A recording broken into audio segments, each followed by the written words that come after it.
14ஆம் தேதி புதுக்காலம் ஞாயிறு 11வது வாரம். அதற்கு மத்தேயு செய்தியிலே 9வது அதிகாரம் 35 10வது 8வது வசனங்கள் சிறப்பாக 35 38 வசனங்கள் எடுக்கப்படுகின்றன. இயேசு நகர்கள் சிற்றூர்கள் எல்லாம் சுற்றி வந்தார். எங்கும் அவருடைய தொழுகை கூடலில் கற்பித்தார்.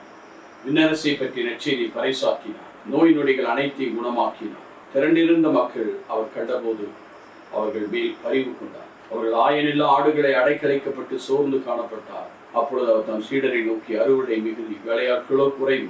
ஆகையால் தேவையான வேலையாட்களை தம் அறுவடைக்கு அனுப்பும்படி அறுவடையின் ஆண்டவரிடம் மன்றாடுங்கள் என்றார். எனக்கு அருமையான சகோதர சகோதரிகள், நகர்கள் சிற்றூர்கள் எல்லாம் சுற்றி வருகிறார்.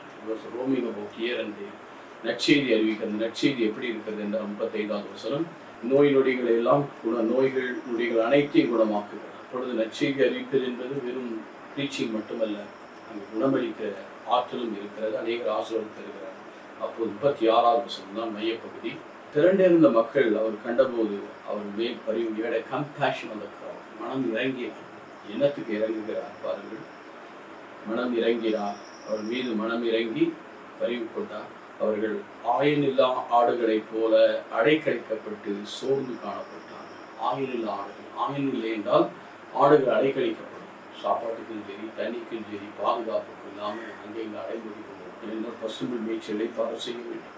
அமர்ந்த நீரினை கூட்டி சேர்க்க வேண்டும். அது அசப்போடணும். அதுக்கு வேண்டிய பாதுகாப்பாக இருக்க வேண்டும். ஆனால் அலைக்கழிக்கப்பட்டு நீ மக்கள் பலவிதங்களில் அலைக்கழிக்கப்படுகிறார். உலக கவலைகள், மாய்களால், இச்சையால், பாவத்தால், பலவீனத்தினால் அவர்கள் அலைக்கழிக்கப்பட்டு சோர்ந்து காணப்படுகிறார். அதனால்தான் இயேசு மத்தேயு 11:22 வாரம் சோர்ந்து போன எல்லாரும் என்னிடம் நான் உங்களை இளைப்பாற்றி என்னுடைய நுகத்தை சுமையை நானே மனத்தாழ்ச்சியில் என்னிடந்து கற்றுக்கொள்ளுங்கள்.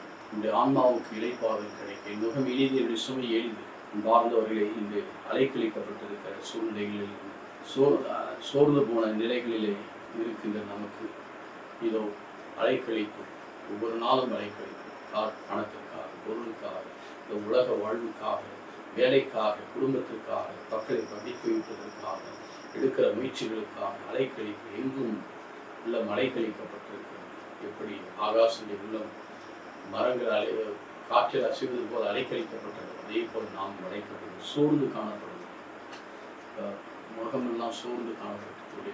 மகன் வருத்தத்தோடு திரும்பி போனான். ஏனென்றால் மார்க் 10:21 பார்க்கணும். வருத்தத்தோடு திரும்பி என்றால் அவன் இழக்க தயாரில்லை. நம்மிடம் இருப்பதையெல்லாம் ஆண்டவர் தன்னலம் தொடங்கி ஆண்டவரை பின்பற்றும், ஆண்டவருடைய வார்த்தைக்கு கீழ்ப்படியும், அவருடைய சப்தத்திலே நாம் வாழ்வோம், அவருக்குள்ளே நாம் நிலைத்திருப்போம். இதன் வழியாக அதனாலே சொல்லுகிறார் பாருங்கள், அறுவடையின் ஆண்டவரிடம் மன்றாடும் செவி மிச்சம். ஒரு மனிதனை உறுதிப்படுத்தும், திடப்படுத்தும். இந்த அலைக்கழிக்கிற நிலைகளிலே நமக்கு ஆறுதல் கிடைக்கும், நமக்கு வழி பிறக்கும். அதைவிட மேலாக சோர்விலிருந்து, அவமானத்திலிருந்து, பாரத்திலிருந்து நமக்கு ஆண்டவர் நம்பிக்கை ஊட்டுவார், புதிய வாழ்வை கொடுப்பார். உண்மையே நம்புகிறோம், உண்மையே பற்றி கொள்ளுவோம். நீதிகள்